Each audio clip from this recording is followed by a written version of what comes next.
Olá, galera, aqui é o professor Tiago. Bom dia. Hoje a gente vai falar sobre o processo de unificação da Alemanha. Na próxima aula, a gente vai falar sobre o processo de unificação da Itália. Vamos entender isso. A Confederação Germânica. Quando acabaram as guerras napoleônicas, em 1815, houve na Áustria o Congresso de Viena e eles tentaram arrumar a bagunça no mapa europeu promovido por Napoleão Bonaparte. Ali, dentre outras coisas, eles criaram a Confederação Germânica, que era uma espécie de unificação política, uma espécie de congresso que reunia todos os territórios de língua alemã, tá? Ele foi criado para substituir o milenar Império Romano Germânico que tinha sido dissolvido em 1806 pelas invasões napoleônicas. Então, a Confederação Germânica, ela substituiu o Império Romano Germânico, né, depois que ela foi criada em 1815 no Congresso de Viena. Tudo bem? Aqui a gente tem um mapa da Confederação Germânica que durou entre 1815 e 1866, ok? É um mapa que eu consegui, infelizmente ele está em alemão, mas o que importa a gente ver aqui são esses dois maiores territórios. Esse laranja aqui, né, terroso, e esse azul, que são a Prússia e a Áustria. O Império Austríaco e o Reino da Prússia, eles eram os estados mais poderosos dentro da Confederação Germânica. Eram aqueles que tinham os maiores exércitos, que tinham o maior poder, tá? Essa Confederação Germânica, como eu disse, ela era um congresso de todos os pequenos países, principados e ducados que formavam a Confederação Germânica. Dentro desse congresso, cada império, reino ou cidade livre tinha direito a um voto. Tá? Tinha direito a um voto ali dentro deste congresso. E para que eles votavam? Que voto era esse? Era para decidir coisas importantes, como, por exemplo, guerra. Se houvesse uma guerra, a gente vai ou não à guerra, né? Então, era esse tipo de coisa que definia, né, que decidia esse Congresso da Confederação Germânica, onde cada país ali dentro tinha um voto. Alguns pequenininhos nem um voto tinha, tá? Depois dê uma olhada aí nesse slide. A Guerra dos Ducados. Aqui já começa o processo de unificação. Foi o pontapé inicial, tá? A Guerra dos Ducados ocorreu em 1864 entre, de um lado, a Dinamarca e do outro, o Reino da Prússia e o Império Austríaco. Tá? O que eles estavam disputando ali? Eles estavam disputando o controle sobre dois ducados, de Schleswig e de Holstein. A Dinamarca perdeu o conflito e perdeu esses dois ducados. Depois eu vou mostrar para vocês no mapa isso, tá?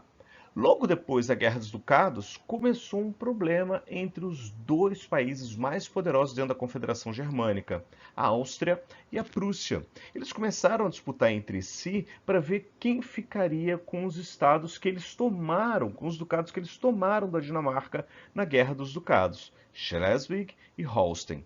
A Áustria acabou perdendo, ela saiu da Confederação Germânica e foi formar, né, um império dependente, que é o Império Austro-Húngaro.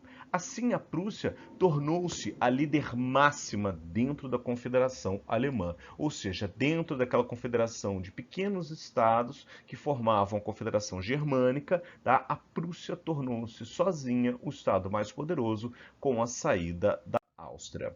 Então, vejam só, aqui, ó, a gente tem Holstein e aqui a gente tem Schleswig. Reparem que são ducados que ficam na fronteira com a Dinamarca, tá? Então, a Áustria e a Prússia moveram uma guerra contra a Dinamarca em 1864 por esses pequenos territórios que vocês estão vendo aqui. Quem venceu a guerra foi a Prússia e a Áustria, mas logo a seguir, a Prússia e a Áustria entraram em conflito entre si para ver quem controlava os ducados tomados da Dinamarca. A Prússia venceu e a Áustria saiu da Confederação Germânica para formar com a Hungria o Império Austro-Húngaro. E assim a Prússia tornou-se o estado mais poderoso dentro da Confederação Germânica. Este homem, Otto von Bismarck, tá? O príncipe de Bismarck, ele era um diplomata e político prussiano. Ele, conhecido como chanceler de ferro, foi o principal estadista da Prússia. Ele foi o homem que liderou e conduziu o processo de unificação alemã, tá? Que foi, como eu já disse, capitaneado pela Prússia. Agora, o último capítulo da unificação alemã, a Guerra Franco-Prussiana. Tá? Ela ocorreu entre 1870 e 1871. Foi uma guerra entre a França e o Reino da Prússia. E eles estavam disputando ali, tá, os territórios que ficavam no limite do que hoje é a Alemanha e a França, os territórios da Alsácia e Lorena. Ao fim da guerra, a França perdeu os territórios da Alsácia e Lorena para a Prússia, porque a Prússia foi vitoriosa.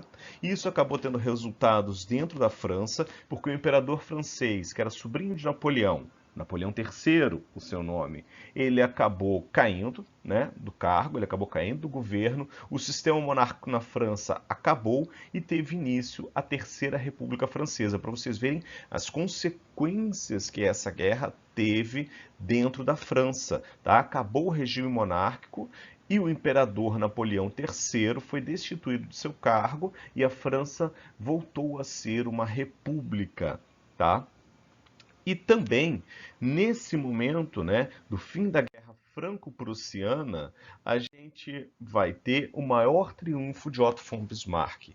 O imperador da Prússia, Guilherme I, ele foi declarado dentro do Palácio de Versalhes, em Paris, tá, como o Kaiser, ou seja, ele assumiu o título de Kaiser como imperador, agora sim, crianças, da Alemanha unificada.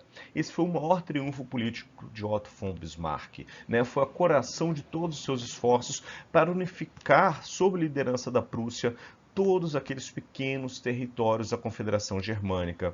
Então, em 1871, quando o rei da Prússia é declarado imperador alemão, termina aí o processo, tá? O processo de unificação da Alemanha. Tudo bem? É isso. Valeu. Tchauzinho.